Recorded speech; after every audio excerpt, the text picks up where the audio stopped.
भारतीय मुसलमानों का सबसे ज्यादा नुकसान कांग्रेस ने किया, इसके बावजूद मुस्लिम आज भी कांग्रेस को वोट देते हैं।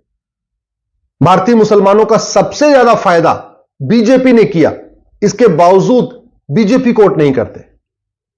सुप्रीम कोर्ट ने मुस्लिम महिलाओं को गुजारा भत्ता का अधिकार दिया, तो कांग्रेस की सरकार ने उस कानून को, उस सुप्रीम कोर्ट के फैसले को पलट दिया, राजीव गांधी ने। वहीं दूसरी तरफ बीजेपी की सरकार ने 3 तलाक को खत्म किया। मुस्लिम महिलाओं का नुकसान हुआ कांग्रेस के कानून से, जब उन्होंने सुप्रीम कोर्ट का फैसला पलट दिया, गुजारा भत्ता का अधिकार छीन लिया। मुस्लिम महिलाओं को फायदा किससे हुआ? 3 तलाक कानून से, जो कि बीजेपी ने बनाया। और वैसे महिलाओं का क्यों फायदा भैया? अरे 3 तलाक होता है तो बेटी परेशान होती, तो बेटी का पिता भी परेशान होता है, बेटी के चाचा भी परेशान होते हैं, मां भी परेशान होती है, भाई भी परेशान होते हैं, भाभी भी परेशान होती है, तो पूरा परिवार परेशान होता है। तो 3 तलाक कानून से केवल बेटी को थोड़ी फायदा हुआ, पूरे मुस्लिम समाज को फायदा हुआ, मुस्लिम परिवारों को फायदा हुआ। इसके बावजूद बीजेपी को वोट नहीं करते।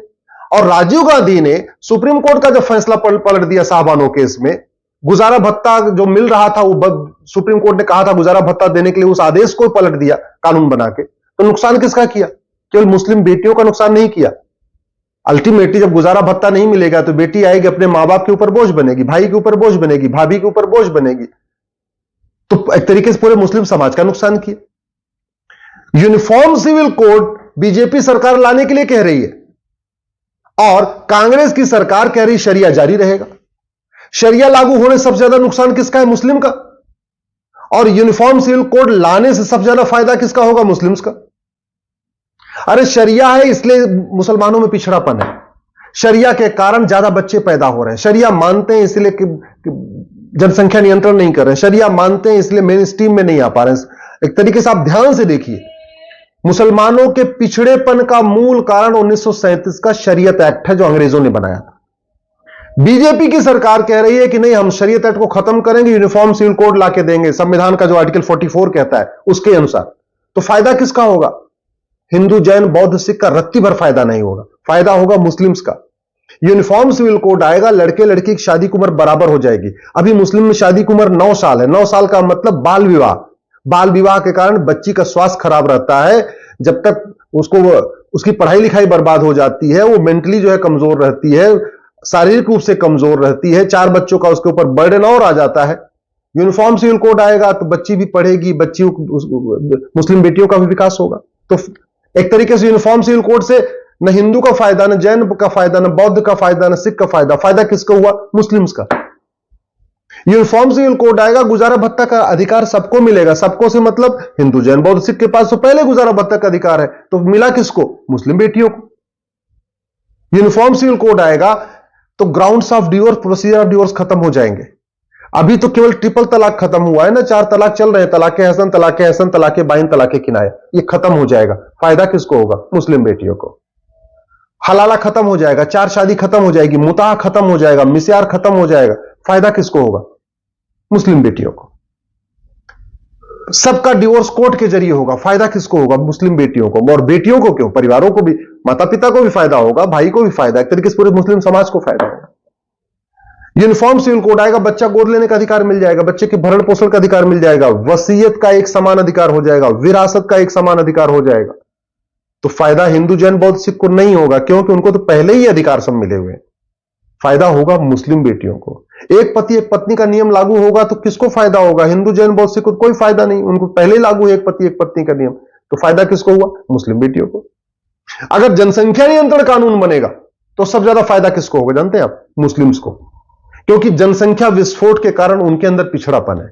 आप देख लीजिए, जो लोग हम दो हमारे दो नियम फॉलो करते हैं, उनका लगातार विकास होता है, वो लगातार आगे बढ़ते चलते हैं, आगे बढ़ते जाते हैं, बढ़ते जाते हैं। भारत के जितने बड़े उद्योगपति देख लीजिए, किसी के 1 बच्चा, किसी को 2 बच्चा। छोटा परिवार है, सुखी परिवार है। बड़ा परिवार होता है, दुनिया भर की समस्याएं शुरू हो जाती हैं। तो अगर मुस्लिम्स में पिछड़ापन है, अगर मुस्लिम महिलाओं में बहुत सारी बीमारियां हो रही हैं, हॉस्पिटल में भीड़ लगी हुई है, उनको आए दिन जाना पड़ रहा है, उसका एक बहुत बड़ा कारण जनसंख्या विस्फोट है। तो यानी जनसंख्या नियंत्रण कानून आया तो भी फायदा मुस्लिम बेटियों को, मुस्लिम परिवारों को, मुस्लिम समाज को। यूनिफॉर्म सिविल कोड आया तो भी फायदा मुस्लिम समाज को, मुस्लिम परिवार को। वो डेवलप करेंगे, मेन स्ट्रीम में आएंगे, हिंदू, जैन, बौद्ध, सिख के तरीके उनका भी विकास होगा। लेकिन जो जहर शरिया के कारण जहर फैला हुआ है और वो कांग्रेस वो जहर दे रही है, करिए हम शरिया लागू करेंगे, उस जहर को लेके मुस्लिम समाज कह रहा है कि हाँ हम तो कांग्रेस को वोट देंगे। मतलब जो जहर दे रहा है उसको वोट करेंगे, और जो अमृत दे रहा है यूनिफॉर्म सिविल कोड के रूप में, कह रहे उसको वोट नहीं करेंगे। इसका बहुत बड़ा कारण यह है कि मुस्लिम परिवारों में सही बात पहुंच ही नहीं पा रही है, झूठ पहुंच रही है और उस झूठ को सच मान लेते हैं। यूनिफॉर्म सिविल कोड से इबादत करने का तरीका तो बदलेगा नहीं, जैसे नमाज मस्जिद अजान देते हैं, जैसे मस्जिद में जाते हैं, जैसे जैसे अपने इबादत का तरीका उसको करते रहेंगे, रोजा रखने पे कोई प्रतिबंध लगेगा नहीं। ये यूनिफॉर्म सिविल कोड है, ऐसा यूनिफॉर्म ड्रेस कोड थोड़ी है कि सबका ड्रेस एक जैसा हो जाएगा। ये यूनिफॉर्म सिविल कोड आएगा, कोई यूनिफॉर्म फूड कोड थोड़ी है कि सबको एक जैसे भोजन करना पड़ेगा।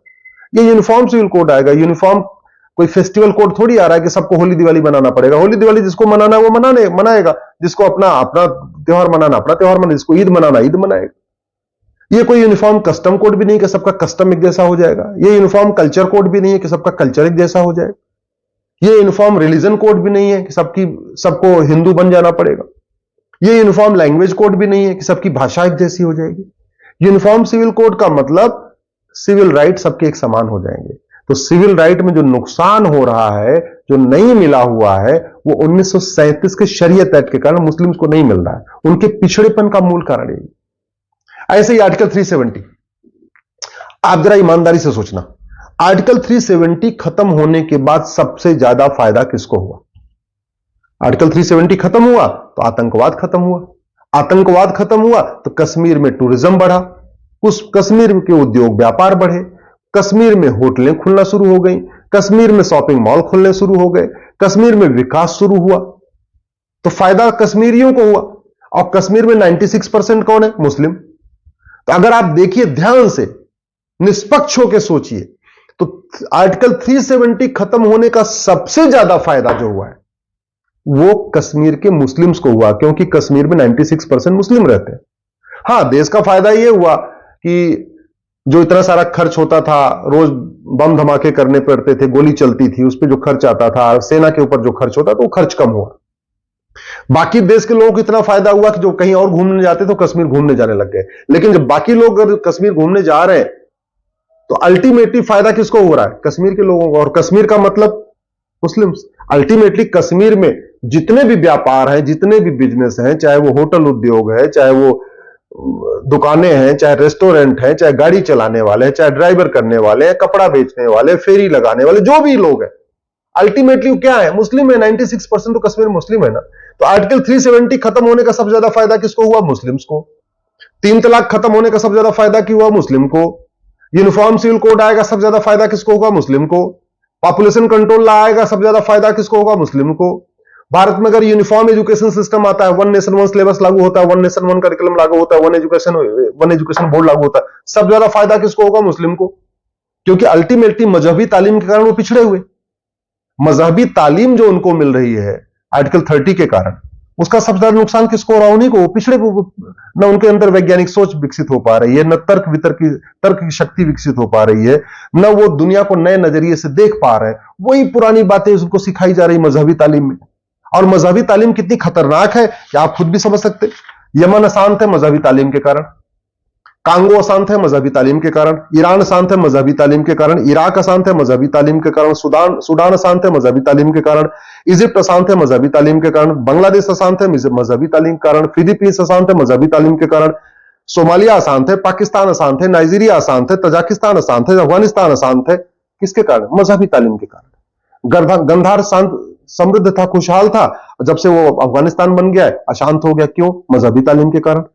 कुंभा शांत समृद्ध खुशहाल था, काबुल बन गया, अशांत है। किसके कारण? मजहबी तालीम के कारण। राजा भरत का ननिहाल कह के शांत समृद्ध खुशहाल था, पाकिस्तान अशांत है, बदहाल है, फटेहाल। किस कारण? मजहबी तालीम के कारण, मजहबी कट्टरता के कारण। तो अल्टीमेटली यूनिफॉर्म एजुकेशन आएगा, एक देश एक शिक्षा लागू होगी, सबसे ज्यादा फायदा मुस्लिम को होगा। यूनिफॉर्म सिविल कोड लागू होगा, सबसे ज्यादा फायदा मुस्लिम को हुआ। 370 खत्म हुआ, फायदा मुस्लिम्स को हुआ। ट्रिपल तलाक खत्म हुआ, फायदा मुस्लिम्स को हुआ। और जितनी विकास की योजनाएं हैं, 51 करोड़ बैंक खाते खुले, 1/3 मुस्लिम्स के। जनधन खाते खुले, 1/3 मुस्लिम्स के। मुद्रा लोन 1/3 मुस्लिम के, मुफ्त में घर 1/3 मुस्लिम के, किसान सम्मान निधि 1/3 मुस्लिम के। तो जितनी सरकार की विकास की योजना है उसमें 1/3, मिनिमम 1/3, कुछ में तो 34-35%, कुछ में 36% भी, सारी विकास की योजनाओं में 1/3 से ज्यादा फायदा मुस्लिम्स को हो रहा है। जितने कानून बनने वाले हैं उसमें सबसे ज्यादा फायदा मुस्लिम्स को हो रहा है। इसके बावजूद मुस्लिम, आश्चर्य की बात है कि मुस्लिम्स बीजेपी को वोट नहीं कर रहे हैं, एनडीए को वोट नहीं कर रहे हैं, वो इंडिया अलायंस को वोट कर रहे हैं, जो हमेशा चाहता है कि मुस्लिम्स पिछड़ा रहे, मुस्लिम पीछे रहे, शरीयत के हिसाब से चले, उनके बच्चे मदरसों में पढ़े, कभी वो मेन स्ट्रीम में आ ना पाए, वो बीमार रहे, मानसिक रूप से बीमार रहे, शारीरिक रूप से बीमार रहे। फैसला तो आपको करना है।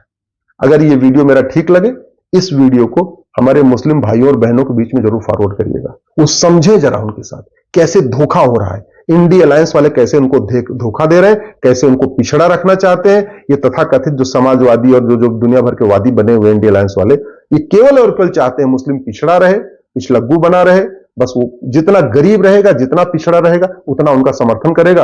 अगर वो यूनिफॉर्म एजुकेशन आ जाएगा, यूनिफॉर्म सिविल कोड आएगा, पॉपुलेशन कंट्रोल लागू हो जाएगा, मुस्लिम समाज आगे आ जाएगा, वो भी एडवांस हो जाएगा, शिक्षित हो जाएगा, पढ़ा लिखा हो जाएगा, खुशहाल हो जाएगा, बढ़िया, उसको कोई समस्या नहीं रहेगी, इनको पूछेगा नहीं। इसलिए मेरा आपसे निवेदन है, इस वीडियो को मुस्लिम परिवारों में जरूर भेजिएगा, खासतौर पे मुस्लिम बहन बेटियों को जरूर भेजिएगा। ऐसे ही अपडेट और वीडियोस के लिए भारत नाथ को लाइक, शेयर और सब्सक्राइब करें। बेल आइकन दबाना ना भूलें।